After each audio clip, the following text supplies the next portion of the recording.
যুক্তরাষ্ট্রের ধনীরা দেশটি থেকে বিনিয়োগ সরিয়ে নিতে শুরু করেছেন। ধনী মার্কিন নাগরিকদের মধ্যে সুইজারল্যান্ডে বিনিয়োগ সরিয়ে নেওয়ার প্রবণতা বাড়ছে।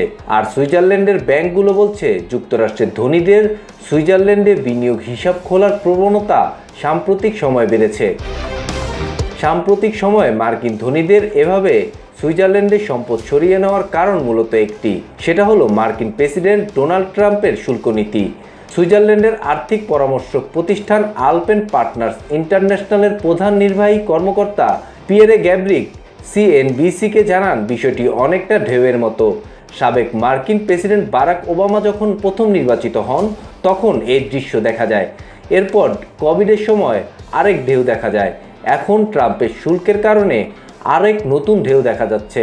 বিনিয়োগকারীদের উদ্দেশ্য সম্পর্কে গ্যাব্রিক্স বলেন, অনেক বিনিয়োগকারী ডলার ভিত্তিক বিনিয়োগের মধ্যে আটকে থাকতে চান না। তারা মনে করছেন ট্রাম্পের এই শুল্ক নীতি ও যুক্তরাষ্ট্রের ক্রমবর্ধমান সরকারি ঋণের চাপে ডলার আরও দুর্বল হয়ে পড়বে। এই বাস্তবতা সুইজারল্যান্ডের বিনিয়োগকারীদের গন্তব্য হয়ে উঠেছে, কারণ সুইজারল্যান্ডে নিরপেক্ষ রাজনীতি, স্থিতিশীল অর্থনীতি, শক্তিশালী মুদ্রা ও নির্ভরযোগ্য আইনি ব্যবস্থা রয়েছে।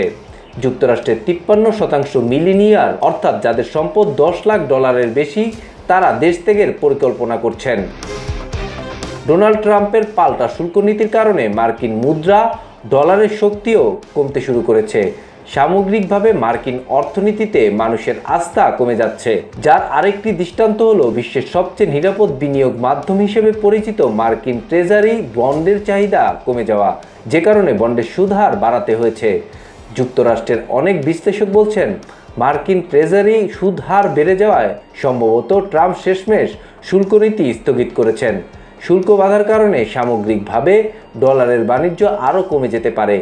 সেই সঙ্গে মার্কিন ধনীরা যেখানে নিজ দেশ থেকে বিনিয়োগ সরিয়ে নিতে শুরু করেছেন, তাতে ডলারের শক্তি আরও কমার আশঙ্কা রয়েছে।